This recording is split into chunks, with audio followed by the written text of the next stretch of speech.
Kenapa secanggih apapun teknik yang kita pakai, kita nggak bisa memprediksi market secara absolutely benar? Why? Teman-teman, dengan pengetahuan ini aku harap kalian terhindar dengan iming-iming akurasi 100% nggak pernah loss, iming-iming sehari 100%. Kalian pernah tanya nggak, kenapa kalian yang pernah trading atau investasi, kenapa harga market itu sangat sulit diprediksi? Why? Alasan pertama, kita sering menganggap market itu seperti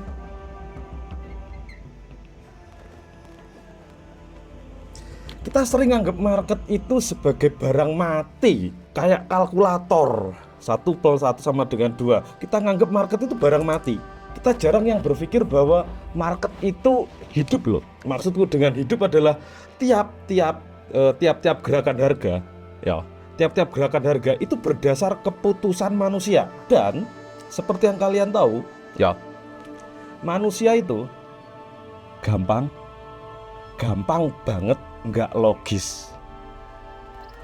Kalau di level individu saja sebenarnya udah nggak logis, apalagi di level kolektif orang banyak. Ya kalau kalian ngomong, jika A plus B sama dengan C, good, sip. Nah, kalau matematika yang sering kita pelajari kan, kita tinggal cari A-nya berapa, B-nya berapa, lalu kita tahu C kan. Oke, contoh A sama dengan 2 contoh, lalu B sama dengan 5. Kita bisa tahu C adalah 7, right? Nah, kampretnya market, ekonomik secara global nggak bisa diginiin. Kalau untuk keputusan mereka. Kenapa? Pagi bisa 2, nanti siang bisa 1. Ini pertama. Lalu ini. Nah, manusia itu loss aversion. Apa maksudnya? Nah, apa itu risk aversion? Ini kalau kalian pernah baca karyanya Daniel Kahneman, dia peraih Nobel.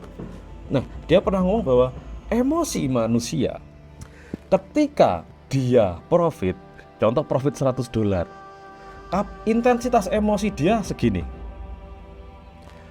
Tapi kalau lossnya oke, $100 juga sih, intensitasnya bisa lebih intens.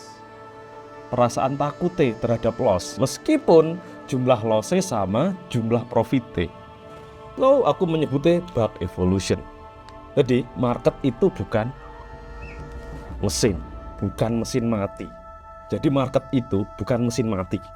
Market itu mesin hidup yang bisa beradaptasi, dan di dalamnya itu keputusan orang-orang yang nggak terlalu logis dan ini loss aversion juga. Alasan kedua, kenapa market itu hampir mustahil untuk ditebak adalah konflik of interest. Apa itu konflik of interest? Benturan kepentingan. Di market itu ada semut, ada gajah. Nah, smart money, si gajah itu kalau mau transaksi besar nggak langsung bisa eksekusi. Why? Itu nggak bisa ujuk-ujuk langsung masuk market. Smart money, si gajah, order mereka itu sangat besar. Mereka butuh liquidity kita. Ada yang paham apa itu liquidity? Liquidity itu sesimpel pintu, wes. Liquidity itu sesimpel pintu. Pintu untuk masuk atau pintu untuk keluar.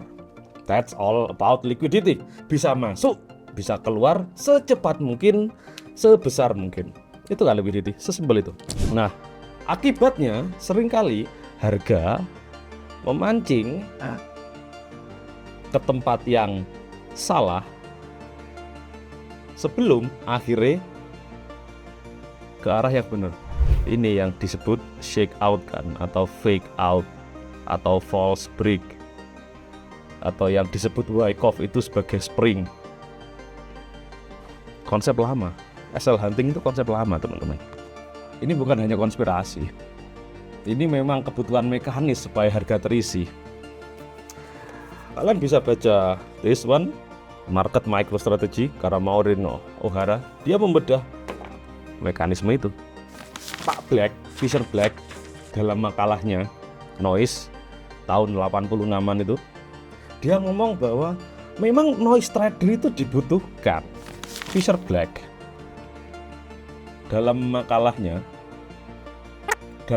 klasiknya yang judulnya Noise, dia bilang bahwa memang market mekanismenya seperti itu. Market butuh noise trader. Apa itu noise trader? Noise trader itu trader yang nge-trade berdasar opini ngawur.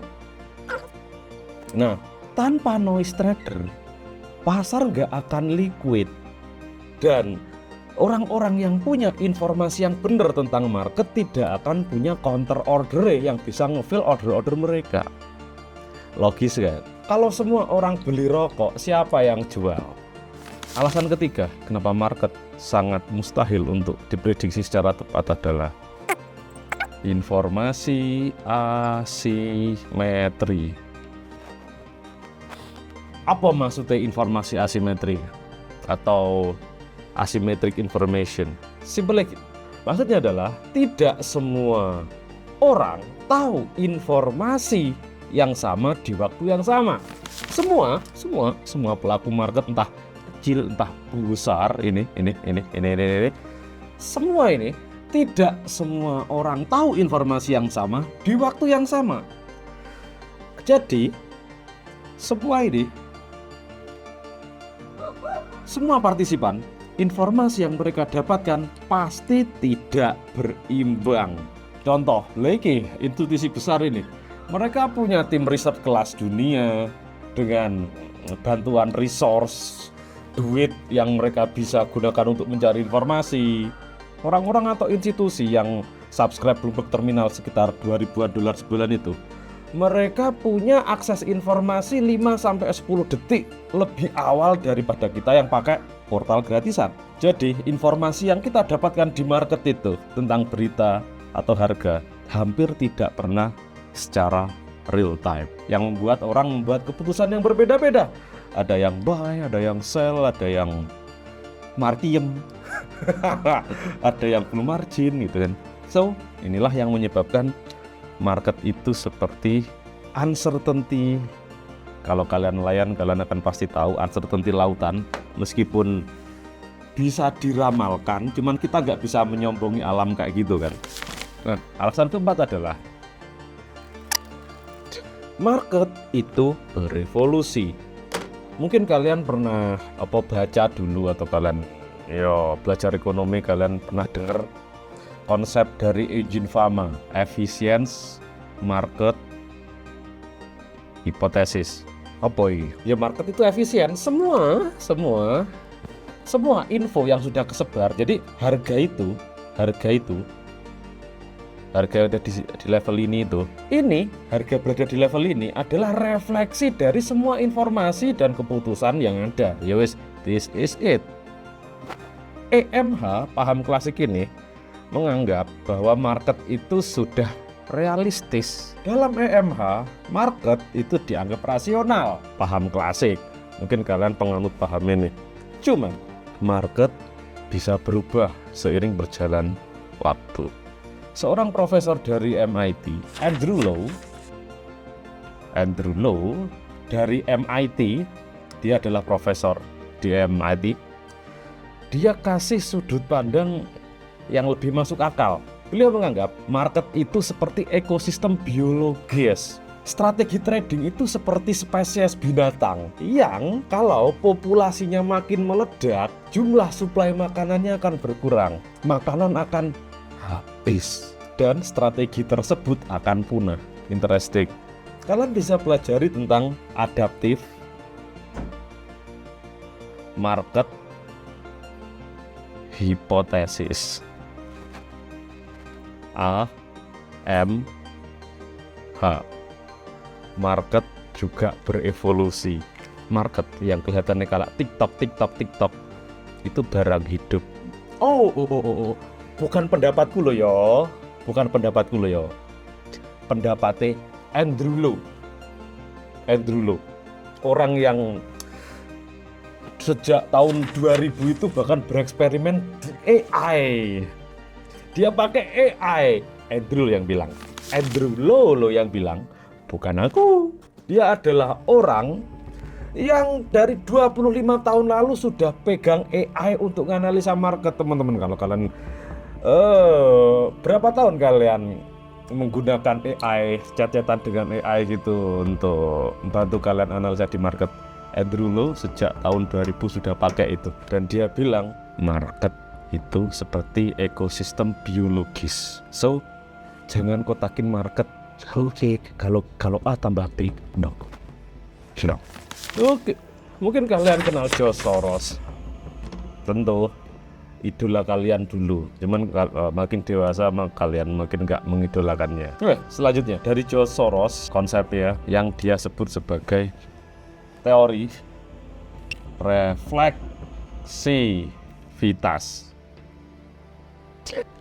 Apalagi maksudnya? Keyakinan pelaku pasar retail, bank gede, dan tetek lainnya. Keyakinan pelaku pasar secara kolektif mempengaruhi market itu sendiri. Anggap ini time frame monthly loh ya.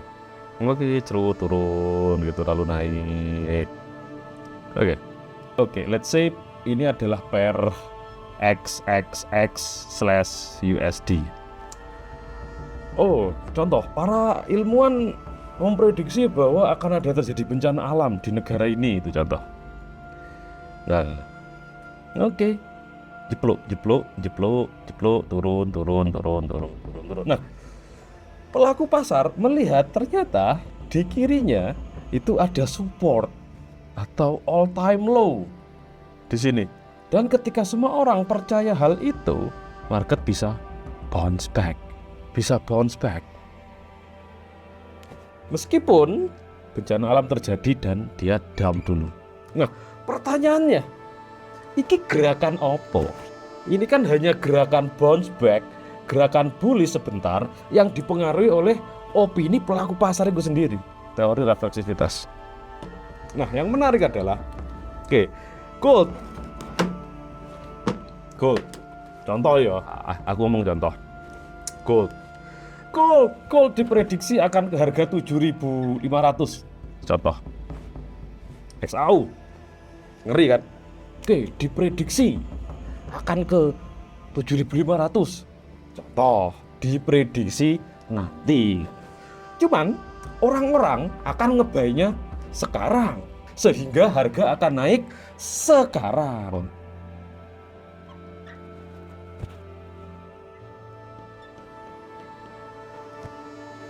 Padahal diprediksinya kan kemungkinan di masa depan akan segini. Tapi karena orang-orang ngebaynya sekarang, naiknya ya sekarang. Unik ya, harga seringkali mencerminkan harga masa depan. Nah, unik ya, harga sekarang mencerminkan harga masa depan, yang seringkali membuat ketika news itu benar-benar dirilis, justru down. Karena orang sudah price in dulu. Refleksivitas, harga masa depan, future now. Kalau X-Men kan future past, ini future present. Dan yang terakhir, Black Swan. Apa lagi itu? Angsa hitam. Apa maksudnya? Baca buku ini. Enggak. Pak Tholib, nih pengarang buku ini Pak Tholib, dia ngomong akan ada hal-hal yang di luar prediksi, somehow nggak masuk akal, yang bisa mempengaruhi apapun, anything. Apa itu fenomena Black Swan? Contoh, kalian itu sudah 7 turunan ke atas itu miskin semua. Lalu kalian tiba-tiba sukses dan kaya raya. Oke, kaya jebret. Amin. Tiba-tiba kaya. Nah, fenomena di luar pattern kan ini oh miskin, oh ini miskin lagi. Pasti kemungkinan ini ke anaknya miskin juga. Cuman kok kaya. Nah, itu fenomena Black Swan di market. Hal itu juga terjadi. Apa contoh Black Swan contoh Black Swan terbaru? Ini seru. Ini chart S&P US 500 SPAC, dan ini adalah lapangan kerja di US, job opening. Pertanyaannya, apa hal kampret ini yang mampu menceraikan korelasi opening job dan indeks saham? Kan sekitar tahun 2023 kan dirilisnya ChatGPT. Bayangin, sejak dulu ini berkorelasi, cuman cerai karena ChatGPT. Ini adalah fenomena Black Swan. Sangat sulit diprediksi. Seperti kayak kalian dari atas itu miskin, tiba-tiba kalian kaya. Tetangga kalian yang pendengki itu kan nggak bisa nebak kalau kalian dapat Black Swan, fenomena yang out of pattern gitu. Black Swan hebat. Jadi mencari kepastian di trading itu absurd. Kalian nggak akan mendapat kepastian di trading. Mencari kepastian nggak temu di trading. Yang diawali kita mencari kepastian, semakin kita tahu fakta, semakin kita sadar bahwa sebenarnya yang bisa kita jadikan acuan, at least for a while, itu probabilitas. Market sulit ditebak bukan karena kita bodoh, no, tapi karena market itu sistem yang hidup. Dia bukan benda mati kayak kalkulator, no. So, ngeramal market kayak dukun wae. Market nggak bisa diramal 100% tepat. So, tugas kita yang lebih penting daripada nebak dan ngeramal itu nge-manage risiko. Dan ini, mungkin ada quote yang asik, tak bacain. Jadi, kenapa market sulit ditebak? Karena Anda sedang bertarung melawan bug evolusi, otak sendiri, mesin noise institusi, dan ekosistem yang terus berevolusi. 90% trader gagal karena mereka mencoba melawan hukum alam ini dengan ego.